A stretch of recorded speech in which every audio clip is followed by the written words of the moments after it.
Hey everybody, we're Shayem and Chris, and this is Fan Team Radio.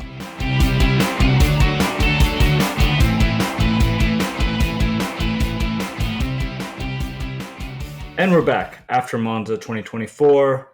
Pretty good race. Couple of questionable moves by said Hulkenberg. Chris, what's up? Yeah, another interesting F1 weekend. A lot happened actually from quali to the race. Another weekend where Lando didn't maintain pole position after lap one. We had Kimi in free practice into the wall. We have a new driver on the grid of Franco Colapinto. So all in around an interesting race. We know about Papaya rules for the first time. And once again, Yuki Tsunoda shits the bed in Monza through no fault of his own, but still, he seems to be having a bad. Yeah, I wouldn't want to be on luck here. the team radio, the other end of the team radio after he got punted. But let's talk about the elephant in the room. How about that Oscar Piastri turn 4 overtake? That was monster. But that was monster. I love that. I'm curious about what your thoughts are, just from what is McLaren doing? Like, are they totally cool just letting the cards fall the way they may? Is that the right way to do things, or should they be backing the driver who could potentially win the championship? Or would that be undeserved if they gave it to him that way? I don't know. What are your thoughts on that? I mean, as cool as that move was, and as much as I'm not the big, let's put it another way, I am more of a Oscar Piastri fan than I am of anyone else on that team. Right. So I'll leave it at that. I thought it was a great move, but it did compromise McLaren, especially with Charles Leclerc kind of, keeping his head in the entire time in the top three. They kind of lost way to team strategy right there. If they, any kind of advantage they could have gained with Norris and Piastri being up front, they kind of lost it in that move. I don't mind it because I thought it made for really great racing, but yeah, I think it's honestly like as bashful as I want to be about McLaren, I think honestly it's just the last kind of couple of kinks they need to iron out. Like the most important thing is having, like, the hardest thing I think is having a car that's up to par and that could compete with with Red Bull this time, but this principle applies to any era of racing. So whatever the best car is at the time, you need a better car than that. So that's foundational. You need two drivers that are capable. I think both Norris and Piastri are capable. And one of the last legs, and I'm sure I'm missing a couple pieces here, but one of the last legs is how do you manage all that, right? Like, because you can have like the two spokes in the dirt, but like, what are you gonna do like to build up the rest of that tent? It's that I don't think it's far out of their grasp. I think that they need to figure out what they want to do with this year. I think that they got so caught up in just developing their car out that once they hit this pretty good string of races where they're, not only just winning, but people are expecting them, they're expected to win, I just don't think the team was accounting for that. And now they have to like understand if it's going to be Lando that they're going to back so he can potentially win the WDC against Max, or if they're going to forego that and then have strategies in place where they can get the maximum points out of both drivers on any given weekend. Ideally, they like to do both, but I feel like they're probably kind of playing from behind right now, so they might not have the luxury of doing that. That's kind of my overarching, objective thoughts on this, is that can they still potentially win WDC or the driver's championship, or sorry, the constructors championship? I think one or both are still possible, but the way they keep shooting themselves in the feet and maybe not having a clear sense of direction when it comes to what they actually want out of this year, that's something that I think they still need to fix, and fix it fast, because there's only maybe 12 more races left in the year, Chris? It's less than that. It's 1, 2, 3, 4, 5, 6, 8. 8, yeah. So 8 races. Yeah, it's down to the wire. It's getting sticky, yeah. And Max, I mean, we'll talk about this in a bit, but Max didn't have a great weekend. He was visibly frustrated. Checo was somehow worried that George Russell was racing him.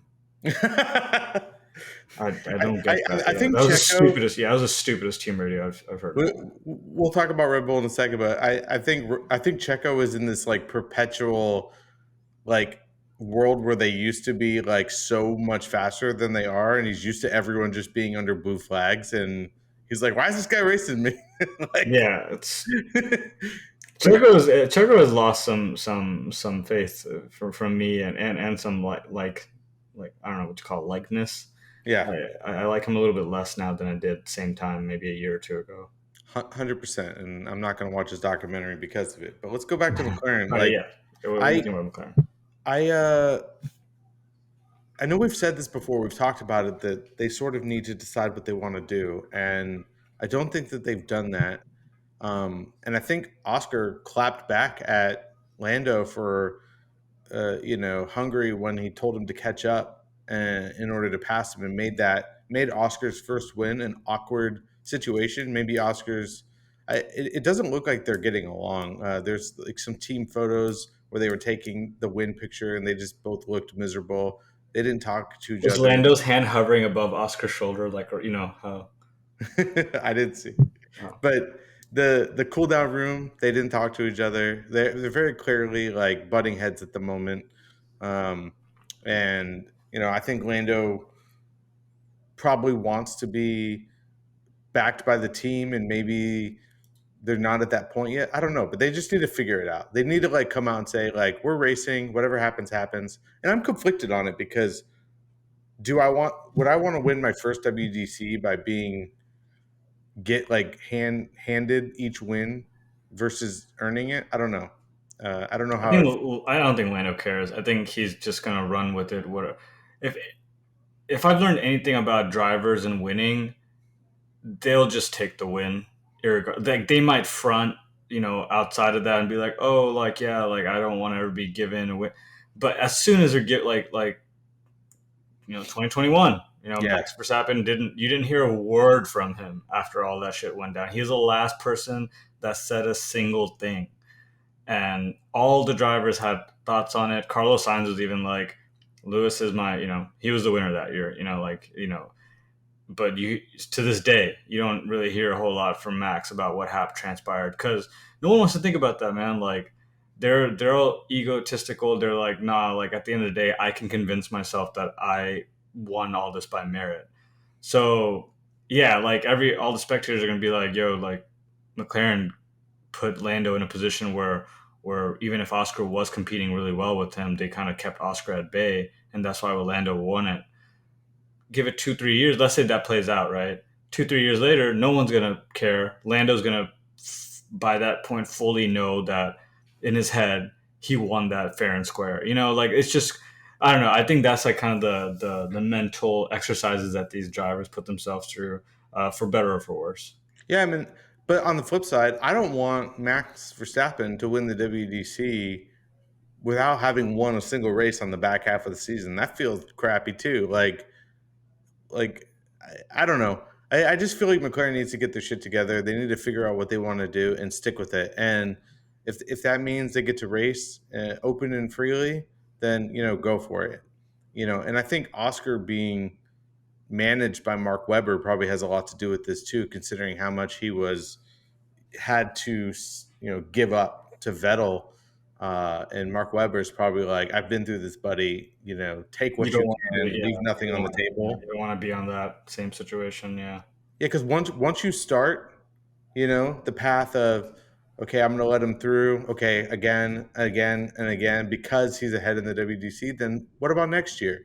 All of a sudden, it's like we want to build a multiple WDC winning champion around this team, and all of a sudden, Oscar's like the Sergio Perez to the Max Verstappen, and he wants Oscar, given his pedigree of winning F3, winning F2, and all the likes in between. Like he wants to be WDC. So I think he's just trying to make a statement and say like I'm here to win. And if Lando wants to win, let him. He's got to pass me. So Yeah. I'm in team Oscar here, so I say put it to the metal and just the best driver will kind of pan out, even though if that's at I just don't think McLaren, from a managerial standpoint, know how to deal with that yet. Yeah, but even if they don't, I feel like they made the huge mistake pitting before watching what Ferrari does. They had a comfortable lead. There's only a few turns in Monza, so they could have waited and see. Like, even though the tires were, degrading fast, like, you force a position where Ferrari has to pit, and then you can pit in return. And if they don't pit, then you just roll the dice, because what they did was what on lap 39, Oscar pits, the second McLaren, and giving Ferrari the 1-2 with 14 laps to go and 23 seconds down. That's a huge risk. You're basically forcing yourself to be in qualifying mode for the rest of the race and to not make a mistake while you have to pass another Ferrari who's willing to slow you down. And Yeah, Lando was the tire deck showed it too, right? I think they tried to do that. They were just like, we just got to go all out now, and their tire degraded at a faster rate. So I just don't think that they were accounting for the fact that Charles was gonna be able to keep his car up to speed. I think they were basing a lot of things around how Sainz's car was potentially going around the track, which is a mistake because they left Charles kind of unaccounted for. Um, I really do think that Carlos had a pretty tough race here today, this week, but I think that just those degrees of accountability on the McLaren side for what their competitors are doing, because Red Bull was kind of out of it today. Mercedes was definitely out of it today or this week, and all they were really fighting was Ferrari, but more specifically Charles, and I just think they missed the mark on picking. I think that's kind of where a lot of their uh, essentially what kept them from getting a 1-2 this week is kind of their misjudgment of how Ferrari is going to perform. So yeah, I'm totally there with you on that. But I do want to talk about Red Bull, Chris. Um, Very tough week. I think Max had a 6-second pit stop at a certain point. He seemed super pissed. Uh, they, there's multiple radio messages of Max being kind of upset about the car and the situation. I think he even started the race blaming Lewis about something. So you know that things are wrong when the first thing that comes out of Max's words is, "But Lewis did this." Like that's like the first signs of knowing that something is wrong with them. And then the second one is exactly what we were talking about earlier, where Pierre or not Pierre, Checo was like, he lets me go and then he wants to race me, and the commentators are like, yeah, it's called a Grand Prix race. yeah. And I was just like, they just seem like in shambles. It seems like from the drivers to the car to the pit crew are all just kind of you know a complete 180 of what they were even at the top of this year. Definitely a complete 180 of what they were last year. But you think they can make another 180 and right course the ship, Chris, or do you think this year's kind of gonna come down to the wire and they're probably gonna lose everything? I mean, if you want my honest opinion, I think the constructors championship is dead. I don't think that there's even a potential shot. Not even if they're able to turn it around a little bit. I think the separation between Max and Sergio is large enough that they can't overcome the soon to be point deficit. I mean, if McLaren had their shit together this week, they would already be in the lead, and they're only 8 points down at the moment. With Yeah, Ferrari not actually that far behind them. Ferrari is only like 31 points or whatnot behind McLaren. So it's very possible that Red Bull could end this season in third if they have a horrible rest of the year. And honestly, I don't think they're going to pull 180. I think they're going to struggle for the rest of the year. I think Baku, the next race, is going to be very similar to what's happening in Monza. You have a lot of the same characteristics of a track. You have long, fast straights, and a few tight turns, and then Singapore, we know, is unless something is fundamentally changed with the car, we know that's an awful track for Red Bull. They might bounce back a little bit in Coda, but then the back half of the year, I don't think everything is suited towards the Red Bull, and it's obviously not performing. Um, And it all stems from Adrian is gone, so they're sort of their Yeah, I time. was just gonna bring that up. Like, do you Yeah, think this is just further evidence that taking away Adrian Newey is the worst thing that they could have done for that team? I mean 100%. And I think like who knows all these inner turmoils that are going on between Helmet and Christian. Obviously, they all hate each other. You know, Jos Verstappen is causing turmoil as well. I'm sure Adrian leaving dropped the morale for all the other technical engineers within the team. There was those rumors from Zach Brown that resumes were flying all over the place. So I think the inner workings of Red Bull are just coming apart at the seams, and I don't know what their future looks like at the moment. Everything is circular, but I think they're going to have a tough the next 2 years at a minimum. So, What do you think this means for Max's future? uh, I mean, I think if Max has this sort of year at the end of or for the entirety of next year, he either retires from F1 and goes on to do his he wants to own a race team, he wants to race like GT3 cars and probably do Le Mans and other things. I don't think he has aspirations of taking on Lewis or Michael for WDC records. And so I think he either retires from F1 or he gives 2026 a try on a new team and sees where it shakes out and then retires if it doesn't. So who knows? You think let's just play that, because that's a fun thought to think about. Let's just kind of play that out and what could potentially be. So let's say he runs through 2025, right? And it's still they can't seem to get their shit together, and then 2026 rolls around. I think his contract is up in 2026. No, Yeah, his contract's up, but I think he has many I think he has clauses that he could stay exit in if he clauses. wants Yeah. to. Yeah, yeah. I think essentially it would be funny to see at that point in time if Aston Martin is going to be willing to open up their pocketbooks for Max Verstappen as well, and then more so if Lawrence Stroll lets go of his beloved son in order to bring in uh, a Max Verstappen, or Fernando's probably going to. It all. I guess that equation also depends on what Fernando wants to do. Because if Fernando leaves, then they bring in Max Verstappen. But I just don't think Max is going to fall for the same kinds of shit that that Fernando did, especially kind of given like their age gap.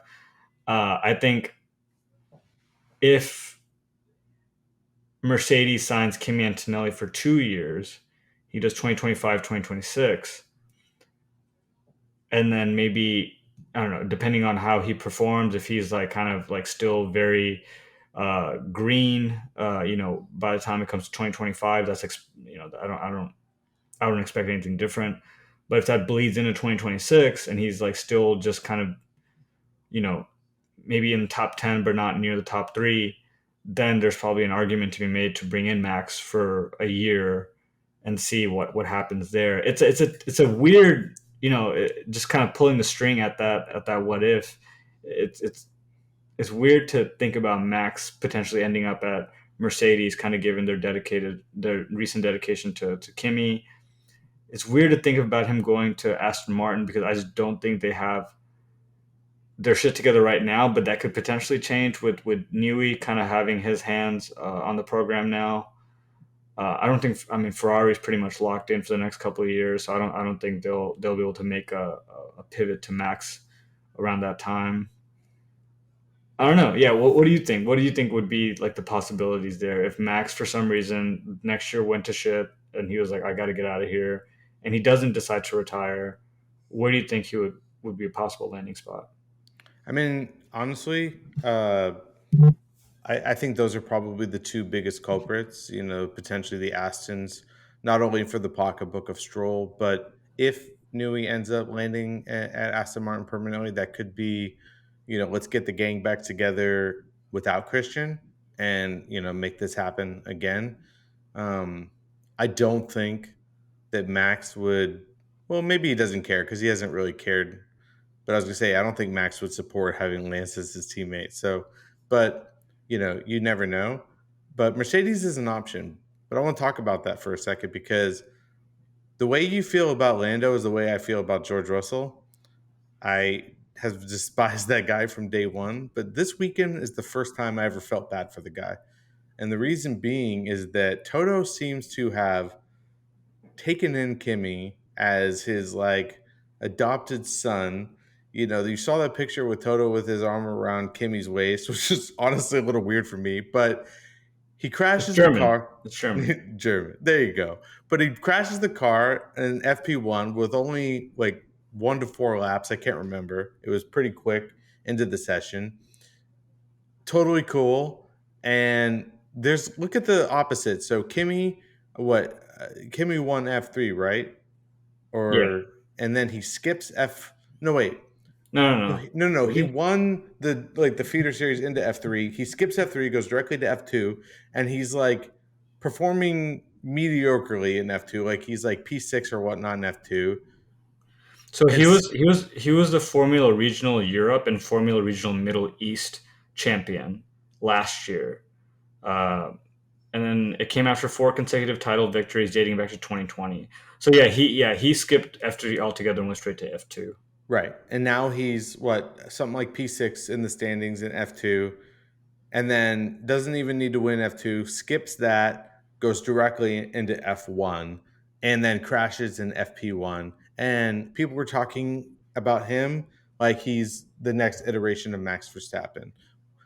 When George, you know, won all the series that he was in, then was forced to spend 3 years at Williams and do things in that car that weren't possible. Then he had to wait, he had to wait to get the seat at Mercedes. It was obviously D2 to Lewis, and now with before George even has a chance to shine in that team, it looks like Kimmy's getting all the attention. And I would be upset if I was George. I'd be like, what about me? Like, this is a kid. Like, I have conflicted feelings on Kimmy only because this is F1. This is the pinnacle of motorsport. You should have the best 20 drivers possible in the grid. I understand politics and pay drivers, yada, yada, yada, but this isn't training school. And I feel like this is going to be a lot of training for Kimmy. I don't think he's going to come out of the gate. We already have people like Oscar Piastri who has won everything that they've ever been into. Same with Max, same with Lewis, same with Charles Leclerc, same with Lando. These are all generational talents. So Kimmy's not going to come in and beat them right off the gate. So I guess I just don't see why, if it was going to be F1, why they didn't allow him just to go to Williams or something similar, or at least let him go win F2 before. Um, yeah, that's just my like 2 cents. Like, I But to, I think you bring up a good point. I think I championed the option a couple of times, and I've said this, like when things were in flux and Lewis moved, or he made the announcement that he's going to move. One of the options was Mercedes signs Carlos Sainz, and then puts Kimi Antonelli into Williams, and then they, kind of with the relationships that James and Toto have, and like kind of like the customer, relationship that they have with Mercedes. Like it would have been a great place to slot Kimi in for 2 years and let him kind of, you know, get his sea legs essentially for F1 alongside Alex Albon. I think that would have been a great program. And then Carlos Sainz, a steady hand. I think like we mentioned earlier before this call, Chris, that Carlos has no enemies on track. He's the most likable driver, and him and George would have been great together. It would have given George a chance to shine, and it would have given Carlos a chance to keep the momentum that he's been building up at Ferrari.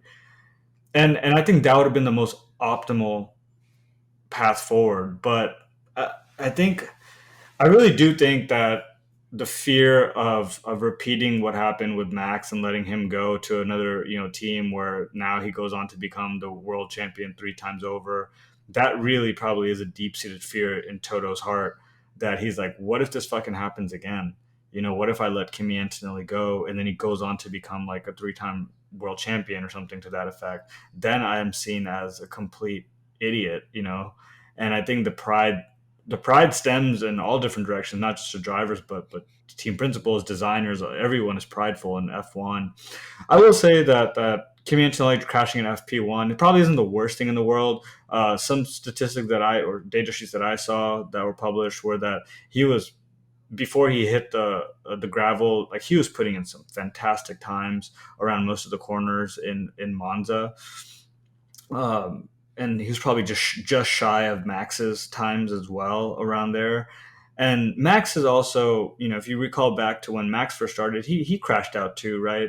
And he was with the AlphaTauri program for a while. So I think Toto could have done a better job of guiding this. He has so much power, across just not just Mercedes, but even a little bit bleeding into like the influence, maybe less power, but more influence bleeding into the Williams organization. And he just, I think he maybe made the second best move that was available to him in this situation. Also, did you hear about like kind of how James Val was? And this is a complete tangent, but I did want to bring this up before I forget. How James Val was like, "Yeah, Mick is not very special." Did you hear that? Yeah, he Yeah, kind of slammed Mick a little bit publicly, and Toto got upset. He yeah, basically said like, "Why would I pick Mick? Like, we've he's already not seen special. we've already seen what Mick can do. Like, he's good, but he's not great. Like, and we Yeah, need the potential for greatness." Which there's a little bit of there's some people out there who think that's a little bit unfair, only because, or at least what Toto said was that Mick was developed in Formula One under Gunther, who was very clearly not a great leader. hmm And or so, a developer. yeah, exactly. And so you're putting this Haas team, you're trying to learn the sport, you're trying to develop as a driver. You're under Gunther, who's very abrasive and, just spends half the time on the phone with Gene. And then, you clearly don't have a teammate that's championing you either. But who knows whether mixed skill is mixed. But I also don't like the fact that Toto keeps going out there and say like, if you didn't give him the opportunity, then keep your mouth shut. Toto, you didn't give him any opportunities either. You haven't even let him sit in the car for free practice. So, Yeah, uh, you know, very clearly you might think the same thing, and you're just being upset. I don't know. James probably shouldn't have said what he said, at least publicly. Um, I kind of liked it.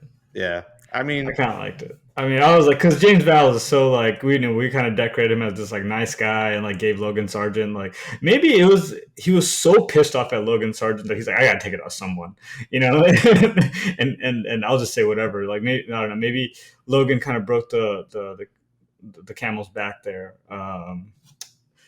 But I don't want to focus too much on Logan Sargent and past, but yeah, I want to throw that in there because it looks like Toto sometimes does have his hands in and out of the pie at Williams sometimes, right?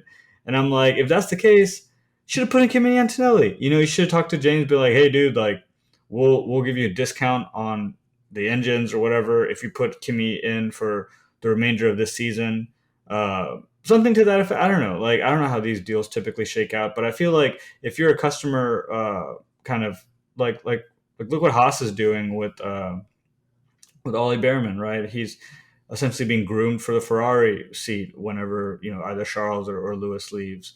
And there might be a lot of things that changes between now and then, but that's at least the plan, and that is forged because of the customer relationship with Haas and Ferrari. So, yeah, back to your earlier point, though, I do feel bad for George. I am a George fan. I think that he might be in like the top, in the top five drivers on the grid, but I don't know if he's breaking top two anytime soon.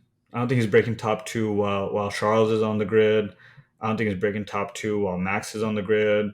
In this point in time, he's probably just on par with Lewis, and that's hard for me to say, but Lewis has had a really good go of things. I think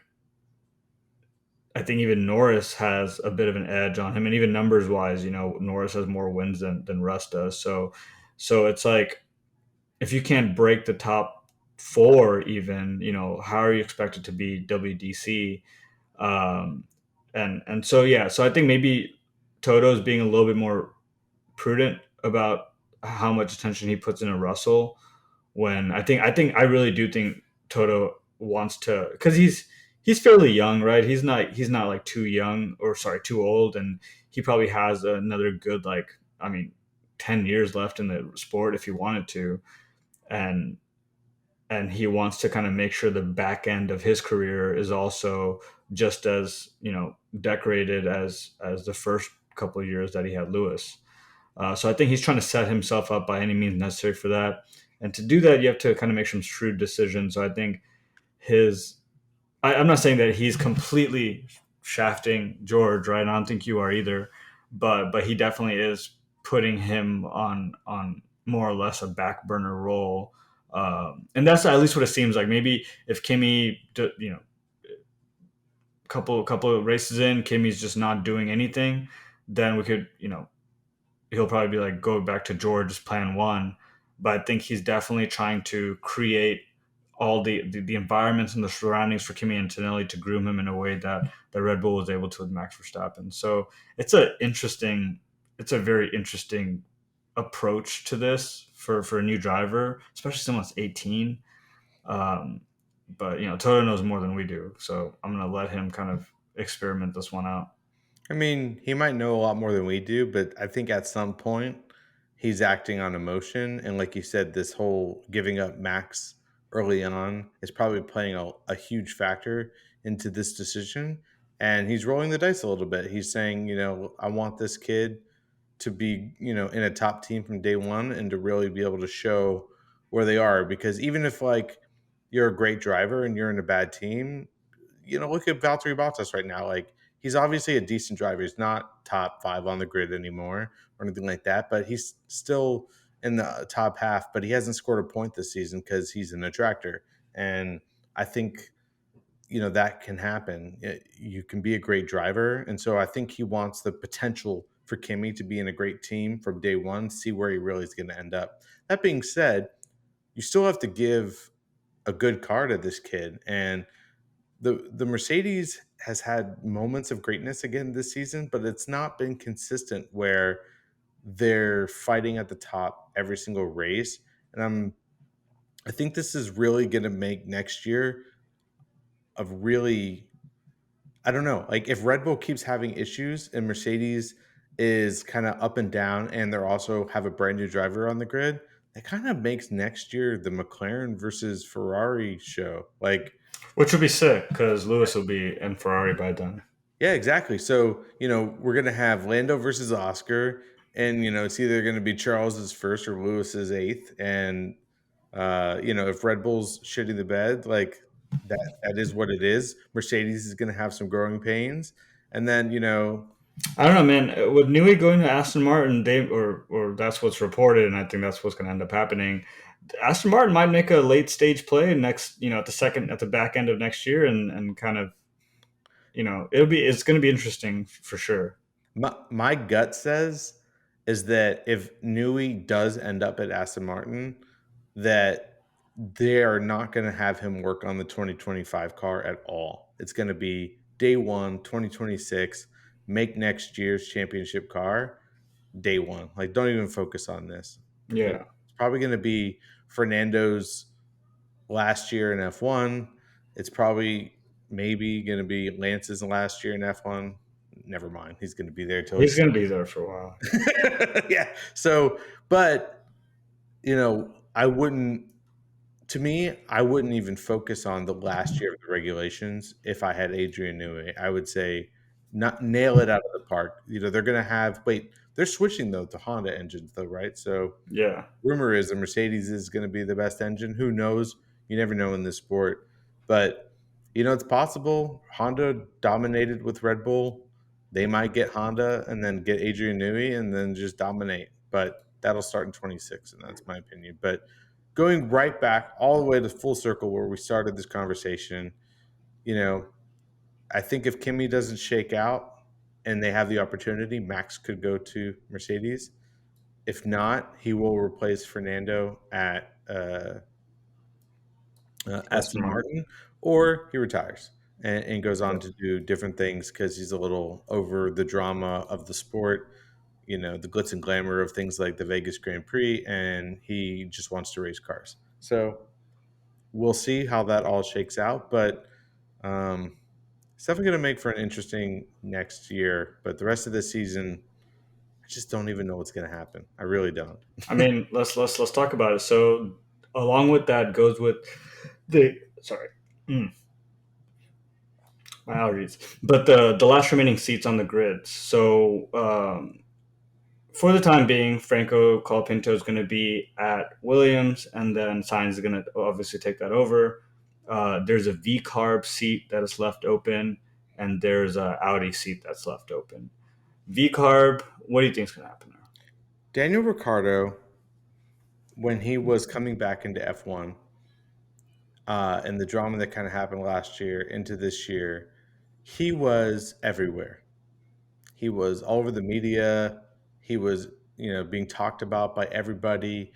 They were talking about his helmet, and he was like, "I'm back," and all this kind of stuff. There was always attention on him somewhere, and they were also using him for promotional activities. Besides the occasional overtake or whatnot, I haven't heard Daniel Ricciardo's name on the broadcast or in social media or anything like that in a while. And I think that's very evident that they're But, not they're not proceeding with him. Like, yeah, he doesn't even have the social factor anymore. He doesn't have that allure because his persona went from the happiest guy, go lucky, jokes about everything, to sort of depressed and not really sure of his abilities, and you can't market that kind of attitude. So, uh, and he wasn't smiling anymore, which is half the battle with Daniel Ricciardo. So, I honestly don't think that they're going to proceed with him. And he hasn't. Not only does he not have the marketability anymore, he hasn't been putting up the numbers, and so I think it'll be Liam Lawson. I just don't know why they're waiting so long to announce it. yeah, I don't know either. I also think it's going to be Liam Lawson. I do think the settling of the dust around Daniel Ricciardo in terms of the media speculations and kind of just how much he's in the headlines, that probably is also a good indicator of what his future looks like in F1. Um, so I honestly don't have anything more to add or say there. I think, yeah, you hit it on the head. I think Liam Lawson is going to be the fill in for that. And then if we turn over to Audi, um, there are preliminary or there are reports out there that I've actually seen that can't really verify that they're still considering Valtteri Bottas as the driver right next to Hulk. I mean, it makes sense. I think we'll throw a screw in that is if Franco Colapinto just completely blows up and just rocks it, and they can't deny him the attention, right? He might be able to slot in, and that actually kind of pivots really well, Chris, into winners and losers for me this week. So I can start with Franco Colapinto. I thought he was one of the winners for this week for me. Just kind of, I believe his qualifying position was he was P18, worked his way up to P12. Can't ask for more than that. It's super impressive in terms of how he was able to get ahead of both Alpines. He got ahead of Valtteri Bottas, Nico, which we'll talk about in just a sec. Uh, Zhou Guanyu, Lance Stroll. Yuki got out. It was just it was a good showing. So I'm not going to put a whole lot into it, right? Because we've seen how that goes in previous examples. But it was a good showing.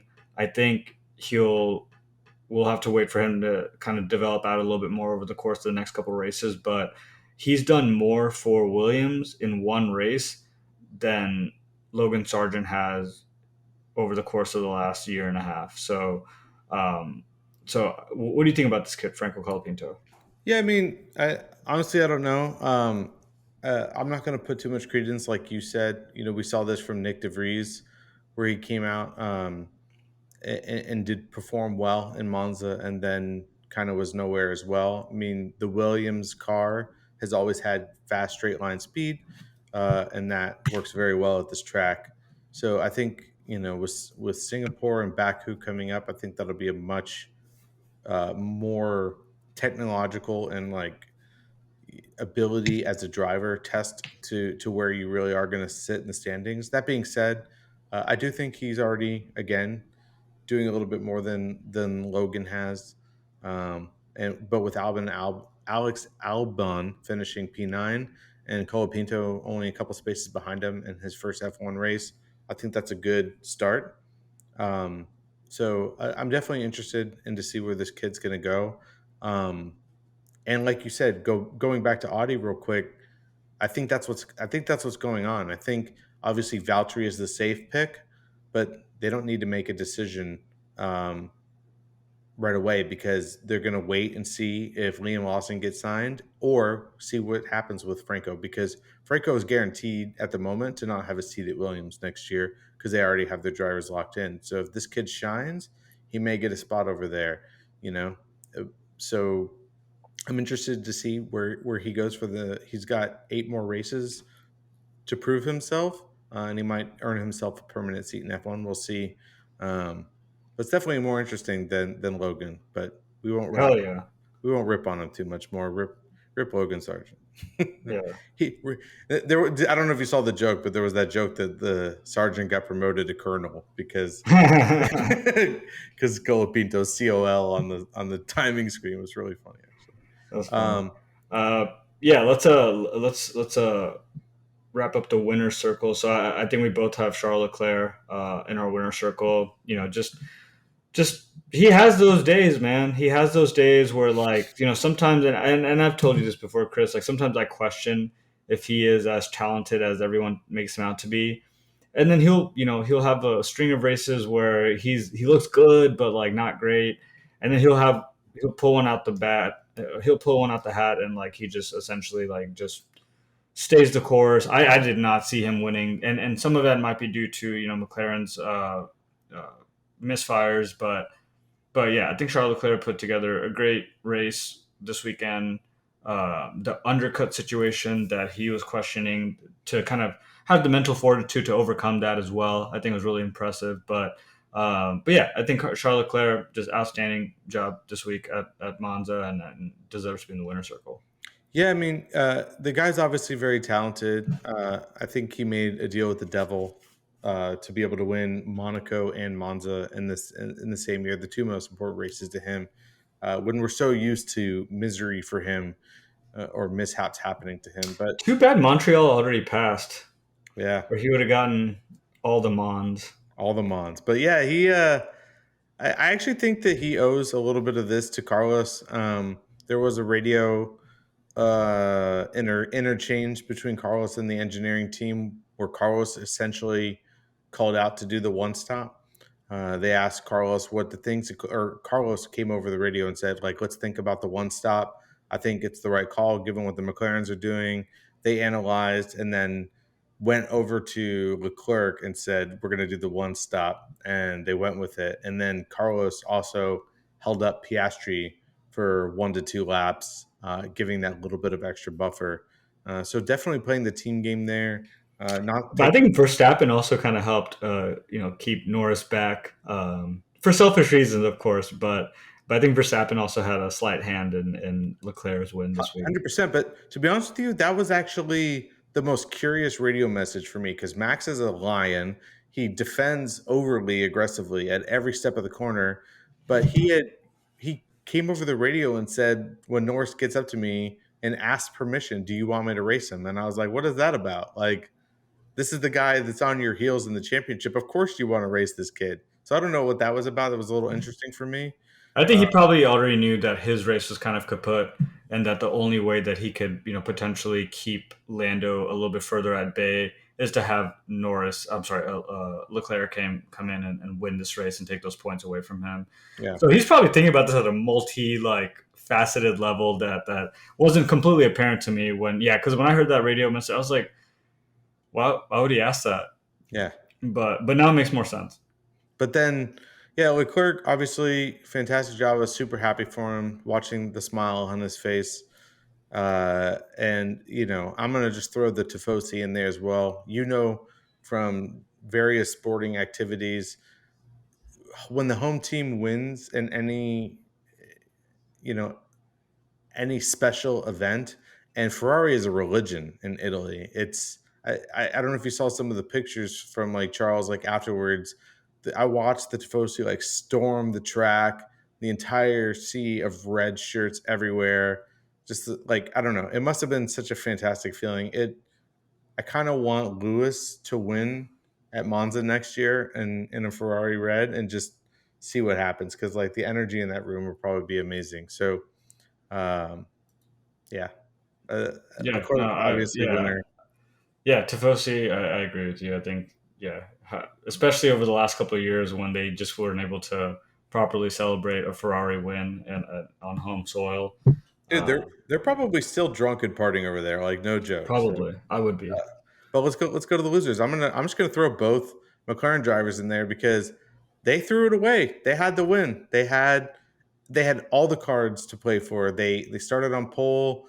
Piastri led the race for a while, and there's no excuse for them not winning this race from a variety of different angles. But they found all the different ways to do it, and it happened. So while a 2-3 on the podium is never a bad result, with the WDC, at risk here, it can be the difference here. I mean, Norris has already given what 7 points previously, and then a sea of points in this race up to Max Verstappen that he could have won. So yeah, they just need to get their stuff together and actually have smiles on their faces after podium or winning races. So yeah, I'm just going to put both McLaren drivers in there. They just need to figure out who they are and what they're doing and what the papaya rules really are. Yeah, I don't know what it sounds so stupid, but I also have both McLarens. There are points where Norris just seemed really frustrated and like he almost sped going into the pit stop blocks, and that could have been, he hit the like the little Qatar Airlines little bastion, whatever you want to call it, and it just looked sloppy. I think if they let like Piastri's move, man, that was unreal. But if they just somehow, so Piastri made the move, and then Norris not just lost a P1 position, but then he lost to the P2 position because Charles came in. And if Norris was just to like let Piastri pass by a little bit more smoothly and not maybe potentially not fight him, he would have just stayed in that P2 position. It would have been a completely different story. Like Charles would have been able to kind of undercut Norris there as well. And it was just, I don't know, man. Like I again, back to my earlier point, I think it is the last step of them becoming a very well-rounded team is to kind of fix up some of the managerial stuff and the strategy things and keep that consistent. Because right now the car is very consistent, the drivers are showing up and they're very consistent. It's just the communication between the drivers, potentially the bad blood that could be boiling speculatively between the drivers, and then like just the team deciding what's the goal here that we're trying to accomplish. I think those things need to be very tied up. I put Hulkenberg in my loser circle this week. He had one crash that wasn't, or one hit off Ricardo, which wasn't his fault. But then he goes on to hit Yuki Tsunoda and his race, and then he hits Pierre Gasly later on as well. Luckily, that was wheel to wheel. But yeah, Hulkenberg just seemed like kind of like a pinball going around this track this week. So I was expecting a better showing from him. It was weird that Kevin Magnussen somehow got points, also got banned, and had a better race than Hulkenberg. Yeah, I mean, both Haas's. We'll talk about Mag in a second with more about the band, but both of them had issues locking up into the tight corners. I don't know if that was a balance issue or just a fundamental issue with the way the Haas car is at such high speeds. But I think they locked up multiple times, ended up sliding into their opponents. The Gasly got hit by both of them, and Yuki got taken out by Hulkenberg. So, not a good race overall for the Haas's, but yeah. Yeah. Much more. I also put George Russell in the loser circle. Just Also a hitting tough. a bollard and breaking his car. Yeah, so he pretty much was out before before he could exit turn one. Uh, Broke his front wing, and then just the rest of the race was kind of like competing against Sergio Perez, which is not a sexy place to be in. But yeah, I think Russ just had a rough go this week as well. So I put him in my loser circle. There might have been some, I don't know, visibility issues or whatever, because there was a ton of instances throughout this whole race where drivers were just very slightly dipping a wheel into the grass or into the gravel. Norris went pretty much four wheels into the gravel, and if you saw later on that gravel marker where he just like pretty much spun a bunch of gravel onto the track, it stayed there the whole race. Yeah. So yeah, even that was like pretty, another sloppy kind of move from Lando. Yeah, Russell did. I think Magnussen did. Max might have also dipped a Max toe. did, yeah. Yeah. So definitely, like I know Monza's a high speed race, and keeping it within the white lines is difficult at such high speeds. But uh, still, even with all the people dipping into the grass and almost losing it, this is the seventh race in a row that we haven't had a safety car deployed. That's it's pretty crazy. But even though the safety car itself crashed before the Grand Prix weekend even got underway. But yeah, let's talk about hot seat. I'm just going to put the McLaren organization. We did this last week, I believe, but they just need to. Zach Brown needs to be at the helm and say, "This is the team. This is what we're doing," and you know, be a little bit firm about it, or just be open and clear that like, "Hey, these guys are racing, and the cards shake out the way they shake out." But it just feels like they really don't know what they're doing at the moment. Yeah, I think that's one of the pitfalls of having Andrea Stella because if you remember, McLaren switched to like a multi-prong managerial strategy where like if different there's like a checks and balances across Andrea Stella, Zach, and then like the other people on the manager team, and that has had benefits, right? They've been able to get a car up and running really well in the past year, but I think it also has drawbacks, and then this is probably one of them where they're trying to figure out what it is exactly that we're going to do, like when it comes to situations like this, and Piastri overtakes, or both drivers are going to keep fighting with each other. What do we do in that situation? So yeah, I think putting McLaren on hot seat's a fair call. We both have Kevin Magnussen. He doesn't really have a whole lot to race for. His time in F1 seems like it's kind of coming to an end, and the fact that he even got points is kind of impressive. But yeah, I think the the penalties that he incurred over the past year, it's just a matter of time.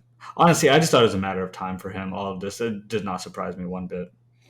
100%. And I don't know whether we have Pierre Gasly coming over on social media and kind of defending him and saying that he's going to try to do what he can to undo the ban for him, just because it was a lockup and not an aggressive over intentional crash. But that being said, the rest of the points on his license, Magnussen has been very aggressive and also not very apologetic about his driving when he causes certain crashes. So, I don't know whether it's warranted or not, but at the end of the day, it doesn't really matter.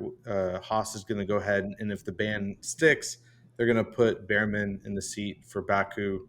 Uh, so ultimately, Magnussen, like we just said, his career in F1 is coming to an end. So it really doesn't matter one way or the other. But it's the first race ban I've seen in a long time. So Yeah. I also have. I think we both have RB on the hot seat. I'll let you lead this one, Chris. I think I talked about it a little bit at length earlier in the episode, but I'd love to kind of hear what definitively is putting in the hot seat for you. yeah, I mean, it's clear that from some of the Max's radio messages that whatever glue that they had within that organization just doesn't exist at the moment.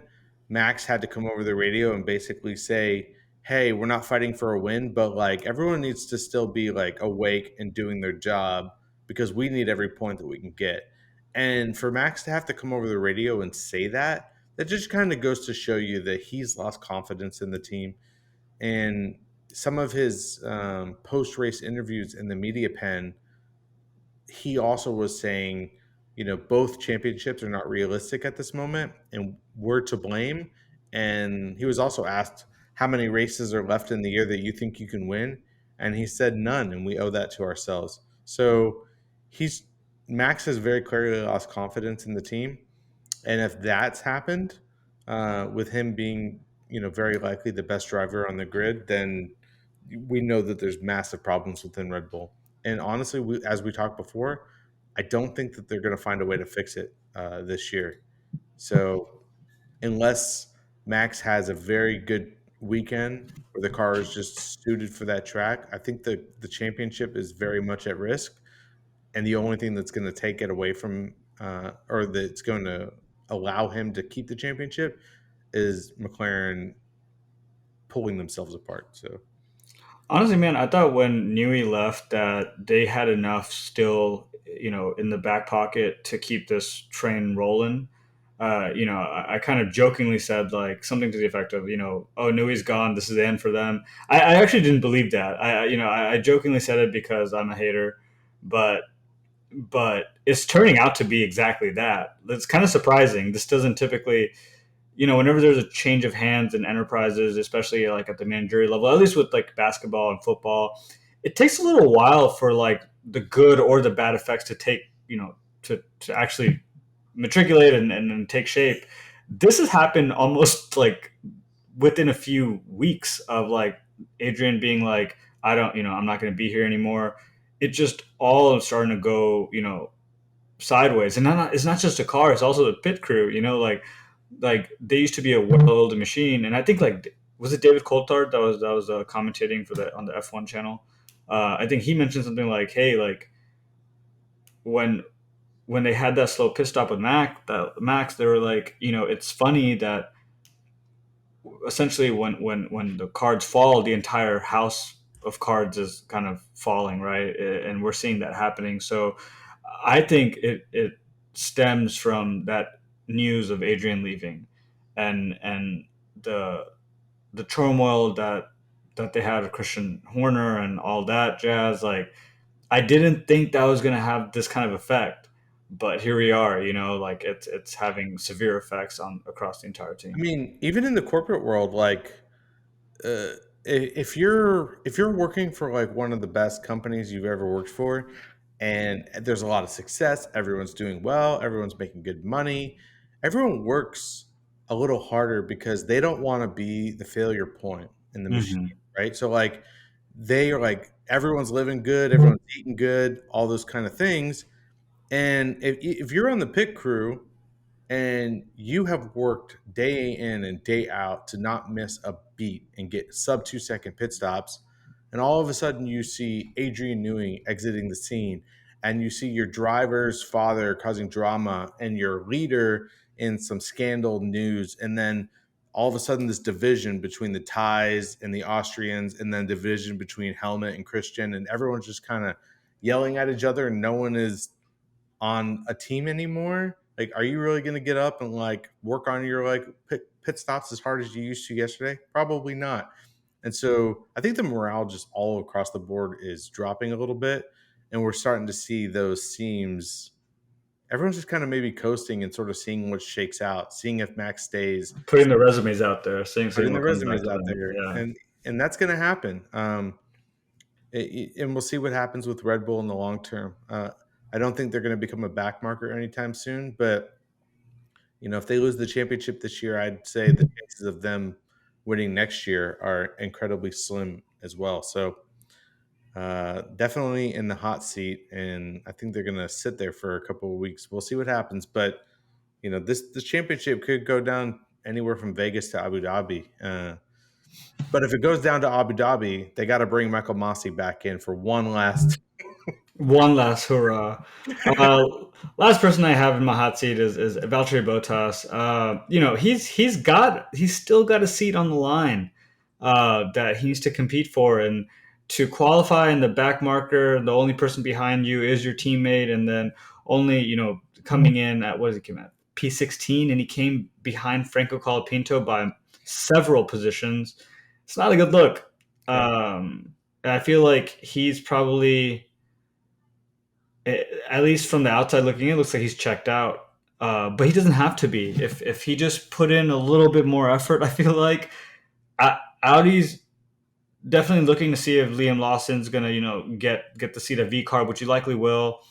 Uh, but they don't really have a great second option here for that second seat next to Hulkenberg, and that's probably going to be the best way for Valtteri to stay in the sport and ride this wave until it crests with Audi, and that'd be so cool. I would think that would be enough of uh, of an incentive for him to drive a little bit better if he wanted that, right? But maybe it's seeming like he doesn't want that. Maybe he does want to leave F1, and he just doesn't want to do it on his own. He probably wants to be asked to leave. I've been there before. I've been there before in the corporate world where I'm just like, man, if someone were to just ask me to leave, I think I would because I kind of hate being here right now. Yeah. Um, and so I know that feeling, and it seems like that's what he's kind of hindering on right now. But he's one of your favorite drivers. What do you think? Like, do you think like he's kind of checked out? Do you think Audi keeping him is going to be in the best benefit of Audi? Um, I talked a little bit about this last time, but I think the reason why it benefits Audi is just having a driver with experience helping to shape the program from day one and just say like, hey man, you guys shouldn't do it like this. Like this is the way Mercedes did it for a long time, and we saw a lot of success with that. You know, a way to shape the foundation of the program. Listen. I don't think Valtteri is going to win races anymore. I don't, even if he was in the best seat, like in the best car on the grid, he might get a couple podiums. Who knows? But I definitely think his time in F1 is coming to an end. But I think he could add a lot of experience and value to any new program. That being said, if you want my honest opinion, I think he wants to stay in F1 because two things. It's the only place in the world you can get that kind of adrenaline unless you're a fighter pilot.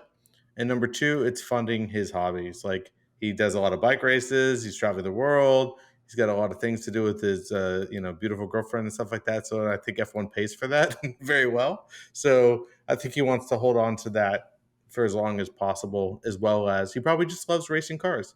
But I don't think he has that fight anymore to like win championships or races. So we'll see. The rumor is that Audi is offering him a 1 year, which doesn't kick him into the true Audi program or the 2026 car, and Valtteri wants a 1+1. So, my guess is that if he doesn't get a seat next year, it will be his own doing, fighting for something that maybe the other side doesn't think he deserves. So, we'll see. I love the guy, and I'll probably follow his career wherever he goes. But uh, I'm starting to feel like his time is done. Yeah. Well, better said than what I was gonna say, but I was gonna be a little bit more harsh, but yeah, it seems like his time's done. But there is still a glimmer of hope that he could potentially, if he wanted to, bring it all in. Next race, we have a week off this next week, and then we'll be back on Sunday the 15th with the Azerbaijan Grand Prix. A lot of straight line speed kind of needed there. I'm excited to see if Mercedes is able to put a better package together for that race. They do seem to have promise of good, great straight line speed. I think the same goes for Ferrari as well. And then if McLaren could keep up their consistency, it should make for a really good three-way race. Who do you think is gonna be in the top three for that? It's so weird to not even be thinking about Max as the potential winner of a race.